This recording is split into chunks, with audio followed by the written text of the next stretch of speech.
do tonight is tie together what you've been doing for the last 4 weeks. So we've talked about lots of different types of training. And in fact, if I just bring up, so we're going to look at how to structure a training week. So in previous talks, we have looked at aerobic training. So just to remind you, that would be things like walking or cycling, and even what you're doing in class with us. And we've looked at what it is, we've looked at the benefits, and we've said that you need to do something aerobic on most days of the week. And then we moved on to resistance training, which is things like your squatting and your lunging and things like that. And we've said that it's really important to do something 2 or 3 days a week.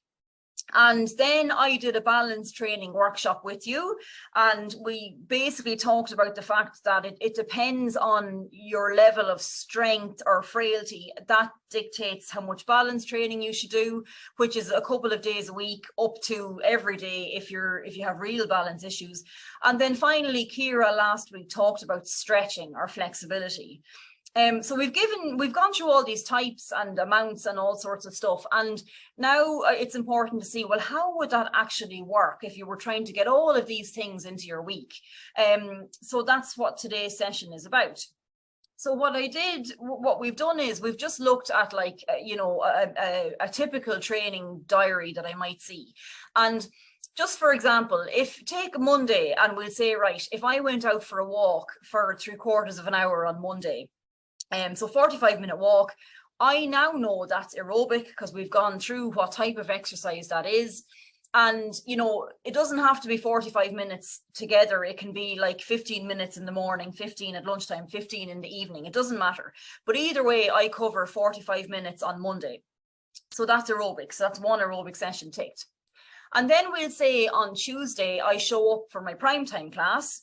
And of course, as you know, that's 60 minutes, and you now know that it's made up of aerobic, resistance, flexibility, and balance exercises. So you're getting all of those 4 components in your primetime class, which is great.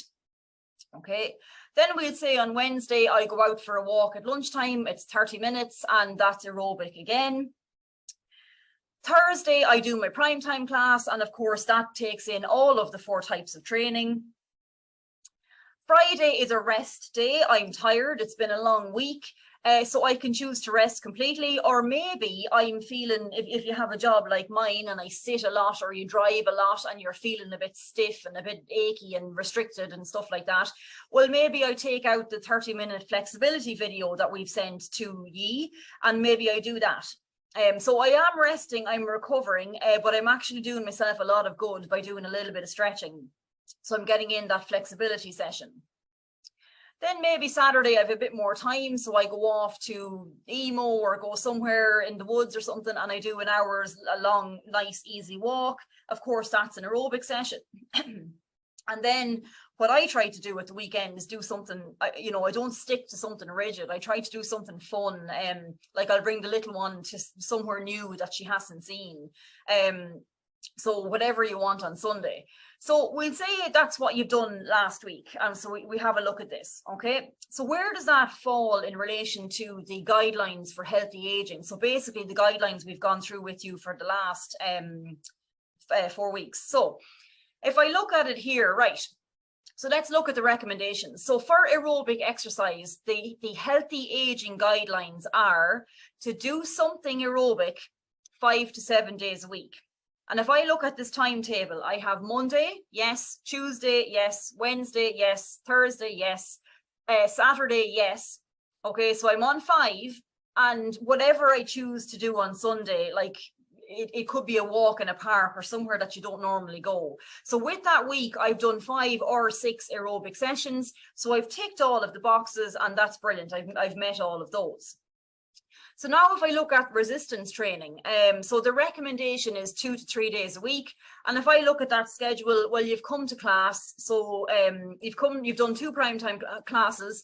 So we've made sure that you've hit all the recommendations in that. So perfect. You have the healthy aging recommendations for resistance training ticked. So if we look at flexibility then, or stretching, you do some in your primetime classes. So you've done it on Tuesday. You've done it on Thursday. Okay, so there's my 2 days. And on this occasion, I did the stretching workout video that we sent to you, optional, but it's there if you want it. So in this week, I've actually done 3 flexibility sessions. So I've definitely met the guidelines there. And finally, the last type of training is balance. And of course, I've done my balance work in my primetime class on Tuesday and Thursday. So in summary, if you do your 2 primetime classes with us every week, and then you do a few walks in between and maybe a stretching video or something like that, you have more than ticked all of the recommendations for healthy aging. So that's just kind of how a training week might look if you incorporate all of the sessions. Now, of course, everyone's level of fitness is different and everyone's current ability is different. But I suppose the point I'm making is, like, the primetime classes tick a lot of boxes. So just coming to them is brilliant. And if you can do any little bits of walking outside of primetime classes, it's really going to basically make sure that you meet all of your recommendations. So even though we gave you a lot of information, it's easy enough with the way we've structured the training sessions for you to kind of meet those guidelines throughout the week. So that's just an example of how you would do it. And then the last few slides are some of the golden training rules, right? So you guys now are in training for 5 weeks. Now, obviously, I know some of you have been training all of the time and maybe you have years worth of training behind you. But regardless of who you are or what level you're training at, or whether you're elite or whether you are a beginner, these rules all apply. And sometimes we forget about them. So I'm trying to remind people, right? So the first rule is, of course, start easy and progress slowly. And that's why in every class we say pick the level that suits you. Okay, so be careful with the amount and intensity that you do. So you don't need to work really, really hard in all of your sessions. And maintain a good balance between training and recovery to allow yourself to adapt. Okay, so if you've been doing 2 sessions a week with us and you haven't been doing too much outside of it, that's fine, because you've only been getting used to training. But now it might be time to start trying to add in little bits of walking, you know, on different days that you, other than the days that you train with us. But I'm going to talk about recovery more in a second, because it's always really important to listen to your body and give yourself a rest when you need it. Okay.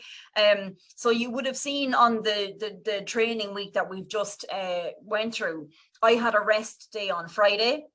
You always need a rest day in the week. Okay. Now, I did put in a 30-minute stretching routine, but that's still considered rest because it's not stressful on the body. Okay. So you need a rest day every week. Now, the next one then is something that we do. We call it 3 weeks on, 1 week off. And this applies to everybody, okay? Now, we would do this a lot when I'm doing all the ultra stuff. But similarly, when I was coming back from pregnancy and starting all over again, I still would have used this. So it doesn't matter where you are in the training scheme of things, right? So what do I mean by that? It means that you train hard for 3 weeks in the month. So this is all a month cycle, but on the 4th week, you do something different. So you either reduce the number of training sessions that you do in that week. Okay. So if you typically do 6, you might go back to 4, or you keep training most days, but you take out all of the hard sessions and you make them all really easy. Okay, so for example, if you do level 3s in our classes, well, maybe bring them back to level 1s and 2s. This is in your off week. Okay, so you don't actually take the week off. I'm not saying for 1 week out of every month you do nothing. That's definitely not what I'm saying. I'm saying for 1 week out of every month, to make things very easy for yourself. Okay.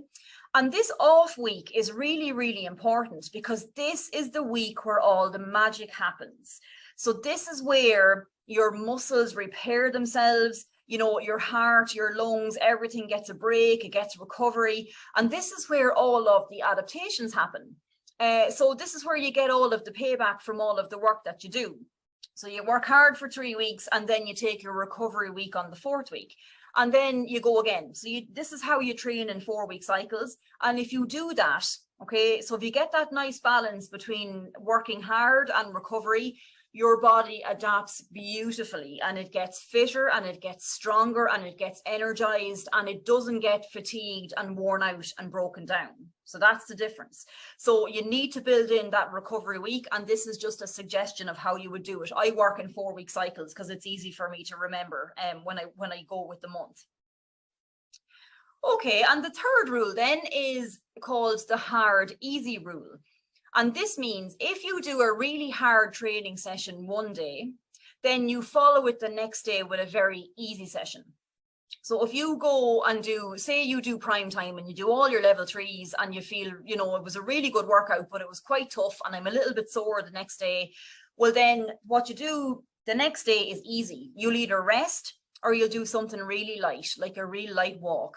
And that's a really good way of letting your body recover. Okay, so you don't do hard session, and then bang, I've torn something or I'm exhausted. You don't do it that way. You'll do a hard session followed by rest or an easy session. And if you do those 3 things, it doesn't matter, as I said, whether you're an athlete or whether you are a beginner or anywhere in between. That's actually, these are the bones of how you look after yourself in training. Okay. So on that note then, for the last couple of slides, this is called the training adaptation syndrome, right? So the way it works is you can see on the left-hand side, you have fatigue at the bottom, and then you have a positive thing called adaptation at the top. And then there's 4 words, okay? So I'm going to take you through these.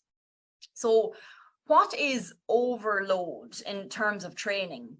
And overload means you overload or you stress your body, okay? So if I give you an example, if we take you back to your very first session with us, okay? So it's likely you hadn't done that type of training before. So you come, you do your 60-minute session, it is a stress on the body, it is an overload, and if you follow the curve, it brings you into this fatigued state, okay? Totally normal. Perfect adaptation to what you've just done. Okay, so you do your session, say on a Tuesday, and then we'll say you rest on Wednesday, right? So the resting then brings you into the restoration phase, and if you follow the curve, you can see that the body is slowly repairing, recovering, and it's bringing you out of fatigue. It's bringing you back to where you started, which is great. So everything is starting to repair and to heal. And then it's going to start bringing you into this adaptation phase, which is the good stuff. So that's where you start getting stronger and fitter because of the training session that you've just done. Okay, so you've pushed yourself, you've allowed yourself to recover, and now we're getting fitter and stronger. And if you keep training in that way, you basically keep getting better and better and fitter and stronger. Okay, so that covers the first 3 elements of the training curve. And the last one is reversal, which basically means, obviously, if you stop training, you lose all those adaptations. So unfortunately, we don't keep them forever. So you reverse. But I suppose just in relation to that, like there are sometimes things like, say if you get a cold or a flu, which is going to happen at this time of the year, people start to panic and they'll say, oh my God, I've lost all my strength, I've lost all my fitness, what am I going to do? And, you know, what happens next? And what should happen in that situation is you take a rest, okay? And you don't train and you let yourself repair and recover, and you will reverse. You lose a little bit of strength, you lose a little bit of fitness, you lose a little bit of balance, and you lose a little bit of flexibility. But because you've only taken a short break, you'll get it back very quickly. So within 2 or 3 training sessions. Okay, so that's fine. That's absolutely fine. But if I just decide, look, okay, I've done my 12 weeks and I'm just not going to do anything for 6 months, you're going to lose everything. Okay.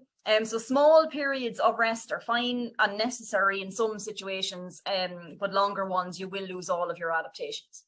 So that's the way it goes. Okay. So if you get this balance between training and recovery right, you'll get what happens here. So if you look at the first blue dot, right, the first blue dot on the left-hand side. So you overload your body and you get fatigued. So the line is going down.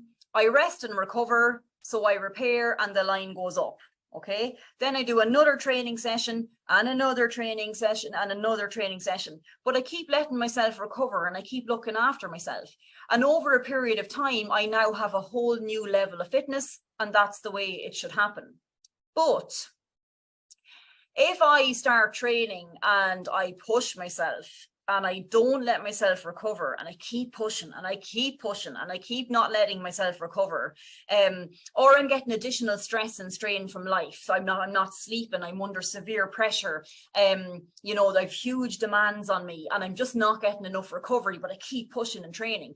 What happens is you start to get worse and you start to feel worse. And you can see there, you know, if I, from where I started, I'm now going into the minus figures, and I'm really starting to come under pressure. So I'm trying to bring a bit of awareness to the fact that, you know, it's almost, rest and recovery is almost as important as the training that you do, and listening to your body and looking after yourself.